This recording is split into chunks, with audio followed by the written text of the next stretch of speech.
Bonjour tout le monde, cette vidéo est la deuxième partie de la vidéo sur le camouflage Centre-Europe. Si vous n'avez pas vu la première partie de cette vidéo, je vous recommande vivement d'aller la visionner.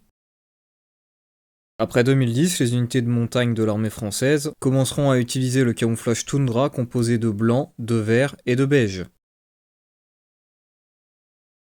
Après 2020, avec l'arrivée du treillis F3 en 2019, une variante du bariolage théâtre européen sera appliquée sur le treillis F3 et sur les ensembles intempéries de montagne, et remplacera donc le camouflage toundra. Cette variante est connue sous le nom de bariolage zone enneigée. Le motif est toujours composé de 4 couleurs, du blanc, rappelant bien sûr la couleur de la neige, du gris, rappelant la couleur des ombres sur les étendues neigeuses, du vert qui rappelle la couleur des végétaux recouverts par la neige, et du beige créant un léger contraste sur le motif.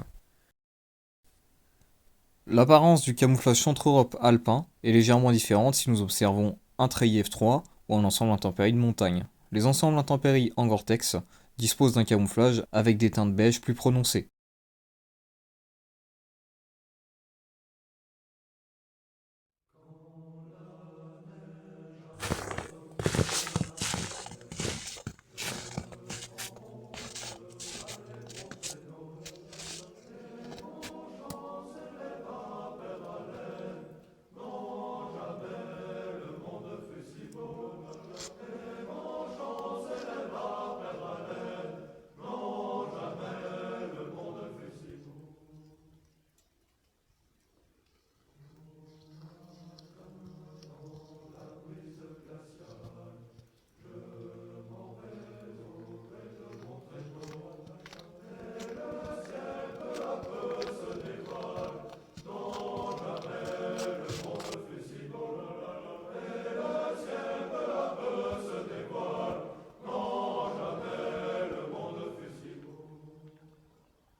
Pour l'anecdote, avant de réaliser les séquences qui vont suivre, lorsque j'étais en train de mettre en place mon appareil vidéo afin de tourner les plans, 2 joggers sont arrivés. Je suis resté dans le champ de vision d'un des joggers pendant plusieurs dizaines de secondes. Celui-ci ne m'avait vraisemblablement pas aperçu. Je me trouvais debout avec une jambe tendue et une jambe pliée, et il m'arrivait régulièrement de me tourner de temps en temps. Les 2 joggers n'avaient pas l'air de m'avoir aperçu et sont rapidement partis après avoir pris quelques photos du lieu.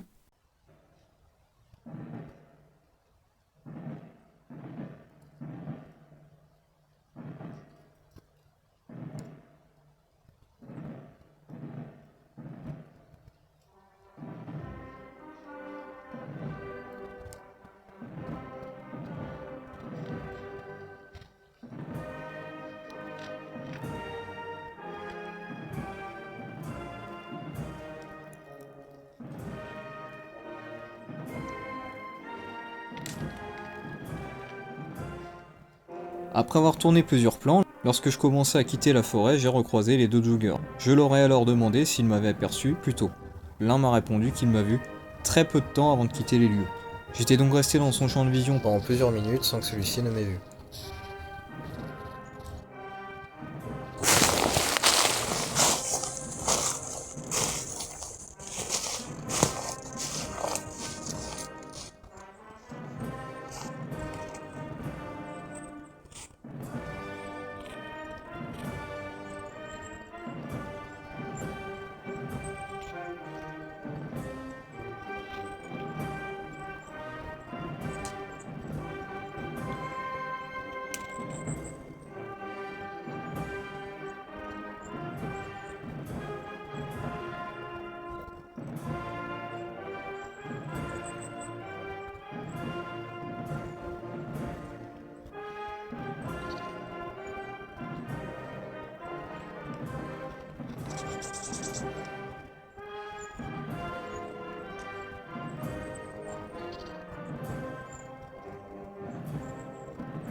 Comme nous avons pu le voir pendant les séquences prises durant les tests, le camouflage centro-palpin est plus efficace lorsqu'il est sur un fond mixte plutôt que lorsqu'il est disposé sur un fond entièrement blanc.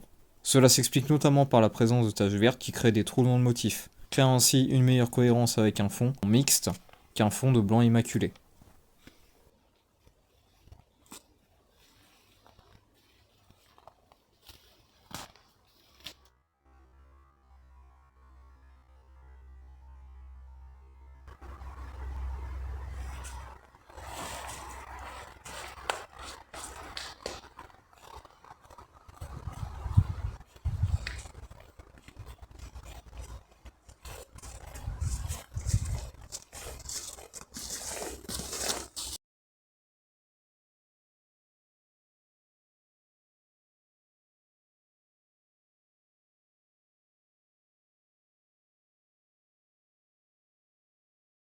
Sur le terrain, dans les environnements particulièrement enneigés, il peut arriver que l'on trouve à partir d'une certaine hauteur des endroits peu ou grandement dépourvus de neige.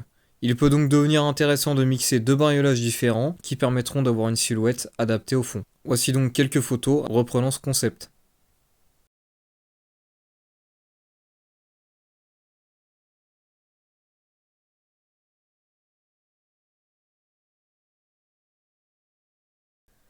Avec l'arrivée du programme Félin au début des années 2000, fantassin à équipement et liaison intégrés, des prototypes ont été testés pour remplacer le BTE, mais n'offrant pas de rupture utile avec les bariolages utilisés, les motifs ne seront pas retenus. Les motifs de camouflage expérimentaux semblaient être des motifs à poids de grande taille. Dans les années 2000, commenceront à être menés des tests pour développer des motifs multimilieux, plus polyvalents que les anciens motifs régionalisés. C'est donc à partir de 2010 que différentes armées commenceront progressivement à abandonner leur bariolage régionalisé pour adopter des bariolages multimilieux, techniquement moins limités dans leur performance que les anciens bariolages régionalisés. Depuis fin 2024, le camouflage Centre-Europe est en cours de remplacement par un bariolage multimilieu, le BME, bariolage multi-environnement. Développé par la section technique de l'armée de terre, la STAT, le BME a pour but d'augmenter les capacités de dissimulation du soldat dans une plus grande plage d'environnement, mais également de renouveler l'image du soldat français. Le BME remplace l'ensemble des bariolages en service depuis les années 90, donc le bariolage théâtre européen et le bariolage zone désertique. Ce nouveau bariolage, inspiré des motifs multimilieux américains, sera efficace en environnement européen, en sous-bois et forêt, en zone herbeuse, en zone urbaine, en moyenne et haute montagne sans neige ou en neige mixte, en zone désertique et semi-désertique. Le BME offre 25% de gains opérationnels par rapport au bariolage ancienne génération, sans parler des environnements ou configurations dans lesquelles les bariolages ancienne génération utilisés dans les armées étaient très limités ou inefficaces.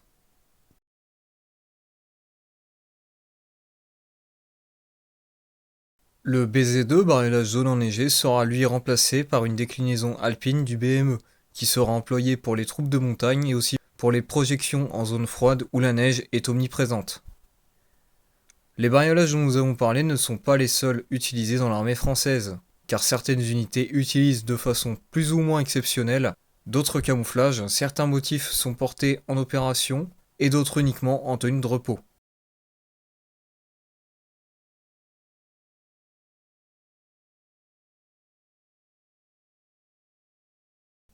Dans une prochaine vidéo sur les camouflages français, nous testerons le BME et mettrons en lumière les performances puis les limites du nouveau camouflage de l'armée française.